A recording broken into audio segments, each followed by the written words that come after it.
Cross-docking is a practice in the logistics of unloading materials from an incoming semi-trailer truck or railroad car and loading these materials directly into outbound trucks, trailers, or rail cars, with little or no storage in between.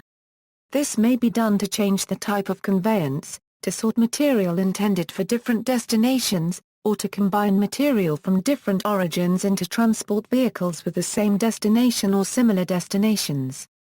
Cross-dock operations were first pioneered in the U.S. trucking industry in the 1930s, and have been in continuous use in less-than-truckload operations ever since. The U.S. military began using cross-docking operations in the 1950s. Wal-Mart began using cross-docking in the retail sector in the late 1980s. In the LTL trucking industry, cross-docking is done by moving cargo from one transport vehicle directly onto another, with minimal or no warehousing. In retail practice, cross-docking operations may utilize staging areas where inbound materials are sorted, consolidated, and stored until the outbound shipment is complete and ready to ship.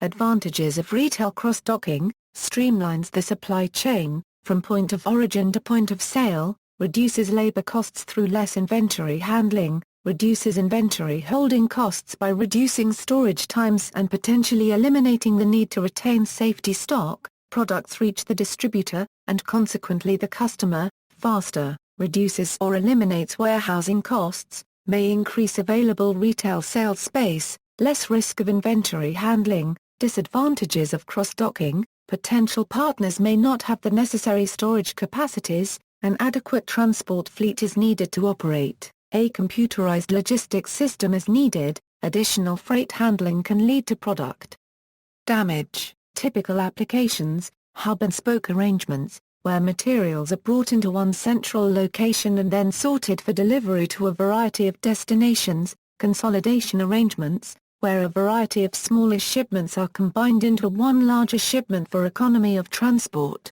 Deconsolidation arrangements, where large shipments are broken down into smaller lots for ease of delivery. Retail cross-dock example: using cross-docking, Wal-Mart was able to effectively leverage its logistical volume into a core strategic competency.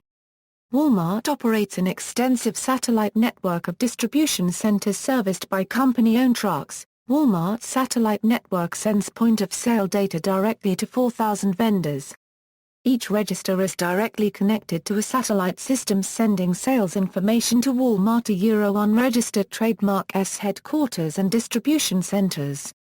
Factors influencing the use of retail cross-docks: cross-docking depends on continuous communication between suppliers, distribution centers, and all points of sale, customer and supplier geography, particularly when a single corporate customer has many multiple branches or using points, freight costs for the commodities being transported, cost of inventory in transit, complexity of loads, handling methods, logistics software integration between supplier, vendor, and shipper, tracking of inventory in transit, cross-dock facility design. Cross-dock facilities are generally designed in an I configuration, which is an elongated rectangle. The goal in using this shape is to maximize the number of inbound and outbound doors that can be added to the facility while keeping the floor area inside the facility to a minimum. Bartholdi and Gue demonstrated that this shape is ideal for facilities with 150 doors or less. For facilities with 150-200 doors, a T-shape is more cost-effective. Finally, for facilities with 200 or more doors, the cost-minimizing shape is an X. References: Making the Move to Cross-Docking, Maida Napolitano and the Staff of Gross & Associates, 2000. Copyright, www.work.org.